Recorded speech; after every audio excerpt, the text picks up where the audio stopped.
Hello everyone, welcome to my channel Healthcare Talks with Akshita. LOGY means होता है the study of. कुछ ऐसी medical specialities हैं जिनसे आप लोग ऑलरेडी इंट्रोड्यूस्ड हैं, बट आज मैं कुछ ऐसी सब स्पेशलिटीज़ के बारे में डिस्कस करना चाहती हूँ जिनकी शायद अवेयरनेस कम होने की वजह से या फिर नॉलेज ना होने की वजह से कहीं ना कहीं हमारी डिजीज़ के ट्रीटमेंट के लिए ये एक ऑब्स्टेकल की तरह काम करती हैं।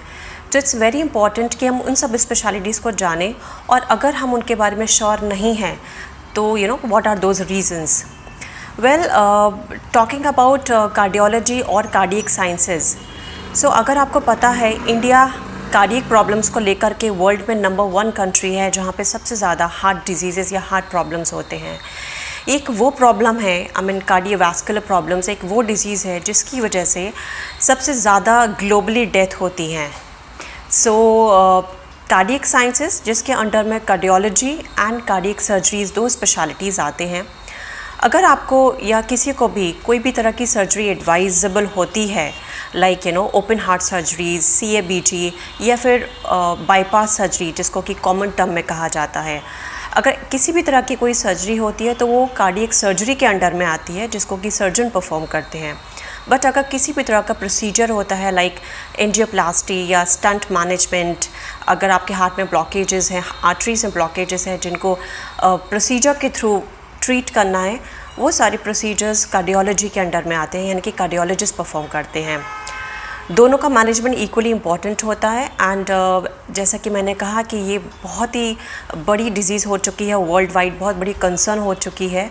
So it's equally very important कि हम अपने हार्ट का ध्यान कैसे रखें और इस प्रॉब्लम को, इस डिज़ीज़ को कम करने के लिए अपनी लाइफस्टाइल में बहुत सारे चेंजेस लेकर आएँ। Talking about another super specialty which is gynecology and obstetrics, जिसको शॉर्ट में आप ऑब्स एंड गायनी के नाम से जानते हैं। वेल, गायनेकोलॉजी एक अलग स्पेशलिटी है एंड ऑब्स्टेट्रिक्स एक अलग स्पेशलिटी है। अगर इन दोनों स्पेशलिटीज़ को हम कंबाइन कर देते हैं तो एक नई सुपर स्पेशलिटी बन जाती है जिसको ऑब्स एंड गायनी कहा जाता है। इंडिविजुअली अगर मैं बात करती हूँ, so gynaecology talks about the science of women which means female के जो भी कम्प्लीटली रिप्रोडक्टिव सिस्टम होता है, ये उससे रिलेटेड डिजीज़ को, उससे रिलेटेड प्रॉब्लम्स को ट्रीट करने में हेल्प करती है। But if I talk about obstetrics और ऑब्स्टेट्रिशियंस जो डॉक्टर्स होते हैं, वो starting from pregnancy, child birth and postpartum period, यानी कि चाइल्ड बर्थ होने के बाद विमेन से रिलेटेड जो भी प्रॉब्लम्स, किसी भी तरह के फिज़िकल और मेंटल चैलेंजेस आते हैं, उन चैलेंजेस को, उन प्रॉब्लम्स को ट्रीट करने के लिए ऑब्स्टेट्रिक्स फर्दर हेल्प करते हैं। ये सर्जिकल स्पेशलिटी हो जाती है जब हम ऑब्स एंड गायनी को कंबाइन कर देते हैं, बिकॉज काफ़ी सारे प्रोसीजर्स में सर्जरी रिक्वायर्ड होती है। एंड गायनेकोलॉजी, जैसे कि मैंने आपको कहा कि it's a study, it helps in complete female reproductive system.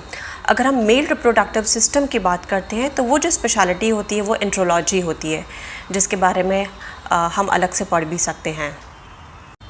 बहुत इम्पॉर्टेंट होता है कुछ स्पेशलिटीज़ के डिफरेंसेस को जानना जब बात आती है उनसे रिलेटेड ट्रीटमेंट को करने के लिए। सो एक ऐसी स्पेशलिटी है नेफ्रोलॉजी जो कि सुपर स्पेशलिटी है एंड जो ट्रीट करती है किडनी से रिलेटेड सारी प्रॉब्लम्स को और डिजीज़ को। अगर बात आती है किडनी ट्रांसप्लांट की, तो एट द सेम टाइम हम रेफ़र करते हैं यूरोलॉजी के अंडर में, बिकॉज यूरोलॉजी वो स्पेशलिटी है जो कि सर्जिकल प्रोसीजर्स करती है। नेफ्रोलॉजी सिर्फ मेडिसिनल ट्रीटमेंट ही करती है। सो कभी भी अगर किडनी ट्रांसप्लांट, जिसको साइंटिफिक लैंग्वेज में रीनल ट्रांसप्लांट भी कहा जाता है, अगर एडवाइजेबल होता है तो हमें एक नेफ्रोलॉजिस्ट और यूरोलॉजिस्ट दोनों की इक्वली ज़रूरत पड़ती है, बिकॉज पोस्ट रीनल ट्रांसप्लांट जो ट्रीटमेंट दिया जाता है वो कम्प्लीटली मेडिसिनल होता है, but surgical observations equally important होते हैं। वेल, एक और सुपर स्पेशलिटी है जिसके बारे में बात करूँगी, जिसकी अवेयरनेस स्पेशली बहुत कम होती है और लोगों को नहीं पता होता कि who is the expert, they are not sure about it. वो सर्जरी है वैस्कुलर सर्जरीज़। वैस्कुलर सर्जरी एक बहुत ही इंपॉर्टेंट सब स्पेशलिटी कहलाती है जो कि ट्रीट करती है हमारी कम्प्लीटली वैस्कुलर सिस्टम को, यानी कि हमारे कंप्लीट आर्टरीज़ जो कि बॉडी में होते हैं, कंप्लीट सारे जो वेन्स और वेन्स भी इसमें इंक्लूडेड होते हैं, फ्रेंड्स, आपने एक कंडीशन देखी होगी जहाँ पे it's a medical condition and काफ़ी सिवियर ये कंडीशन होती है, जहाँ पे लोगों को मूवमेंट में यानी कि चलने में बहुत प्रॉब्लम होती है। उनके लिम्फेटिक सर्कुलेशन में कहीं ना कहीं ब्लॉकेजेस होते हैं, यानी कि पैरों की आर्टरीज़ में या वेंस में काफ़ी ब्लॉकेजेस आ जाते हैं, जिसकी वजह से उन्हें चलने में बहुत प्रॉब्लम होती है। And that medical condition is called as varicose vein, जिसमें जो आर्टरीज़ या वेंस होते हैं वो स्वेल कर जाते हैं, उसमें स्वेलिंग आ जाती है, जिसकी वजह से वो काफ़ी थिक हो जाते हैं और वो काफ़ी डार्क रेड कलर और ब्लू कलर के नज़र आने लगते हैं। So this medical condition of varicose is also treatable by a specialist of vascular surgery. And ये सारे ट्रीटमेंट्स जो हैं वो कैथेटर के थ्रू किए जाते हैं। कई बार रिकन्स्ट्रक्टिव सर्जरीज़ भी एडवाइजेबल होती हैं। So that's important to know. Well, next super speciality है paediatric surgery. So paediatric surgery वो सर्जिकल स्पेशलिटी है जो कि foetus, infant, child and adolescent, इन सारी चारों स्टेजेस की सर्जिकल ट्रीटमेंट्स को कवर करती है। पहले ऐसा टाइम हुआ करता था कि काफ़ी सारी स्पेशलिटीज़ या काफ़ी सारी पीडियाट्रिक सर्जरीज़ के लिए एक ही तरह का डॉक्टर या एक ही तरह का सर्जन हुआ करता था।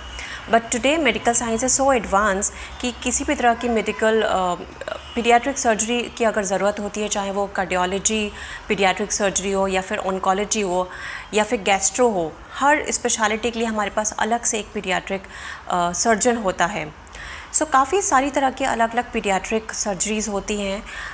अगर फीटस में सर्जरी की रिक्वायरमेंट होती है तो we have a specialist who can do a surgery inside the womb also, जो कि काफ़ी इनिशियल स्टेज पर होती है। एट द सेम टाइम काफ़ी सारे बेबीज़ में, इन्फेंट्स में कंजेनाइटल प्रॉब्लम्स क्रिएट होते हैं, यानी कि जो बर्थ डिफेक्ट वाले प्रॉब्लम्स होते हैं, जिनको सर्जिकल प्रोसीजर्स के थ्रू ऑपरेट करके ठीक कर दिया जाता है। जिसमें कुछ अगर मैं नाम लेती हूँ, बहुत ही कॉमन है, लाइक क्लेफ्ट लिप होता है, कई बार कंजॉइंट ट्विंस होते हैं जिनको सेपरेट किया जाता है। कुछ प्रोसीजर्स या सर्जरीज होती हैं जो एसोफेगियल यानी कि फूड पाइप से रिलेटेड होती हैं। सो ये बहुत कॉमन प्रॉब्लम्स होती हैं जो कि कंजेनाइटल या बर्थ डिफेक्ट के नाम से जानी जाती हैं। एंड आज के टाइम में we have specialist to deal with such medical procedure है जिसको हम ऑर्गन ट्रांसप्लांट कहते हैं। And it is very important in the same time in medical terms. So organ transplant, I am sure आपको पता ही होगा कि जिस ऑर्गन को ट्रांसप्लांट करना है वो एक डोनर की बॉडी से निकाल करके उसको रेसिपिएंट की बॉडी में प्लेस किया जाता है at the place to replace with the damaged और missing organ. So it is not important कि डोनर और रेसिपिएंट दोनों एक ही लोकेशन पे हों। कई बार अगर वो अलग अलग लोकेशन पे होते हैं तो ऑर्गन को ट्रांसपोर्ट किया जाता है और डोनर रेसिपिएंट की लोकेशन पे उसको लेके जाया जाता है। ऐसे बहुत सारे हमारी बॉडी के पार्ट्स या ऑर्गन्स हैं जिनको हम डोनेट कर सकते हैं और दूसरों की लाइफ प्रोटेक्ट कर सकते हैं। Such organs like heart, liver, lung, cornea, uterus, intestine, ये वो पार्ट्स हैं जो डोनेशन के काम आते हैं। If I tell you about the fact that kidney world wide सबसे ज़्यादा डोनेट की जाती है, followed by the liver and heart. And at the same time if I talk about some tissues, तो कॉर्निया का डोनेशन सबसे ज़्यादा world wide किया जाता है जब टिश्यूज़ की बात होती है। So I think it's very important to know. And skin, again I forgot to tell you that it's very important organ to to use in drafting purpose for donation. सो ये सारे डोनेशंस बहुत important हो गए हैं। आजकल काफ़ी लोग हैं जो डोनेशंस के लिए आगे आने लगे हैं so that they can save the life of their dear ones and maybe the people जिनको वो नहीं जानते हैं। So friends, these were the few specialities जिनके बारे में मैं आपसे बात करना चाहती थी। But at the same time there are more sub specialities and super specialities जिनके बारे में मैं अपनी नेक्स्ट वीडियो में लेकर आऊँगी। And with the conclusion all these super specialities, I hope you would somewhere like the content, and please give me your suggestions on that. And I would request share this video with your friends and hit the like button and do the subscriptions if you're not done yet. Thank you.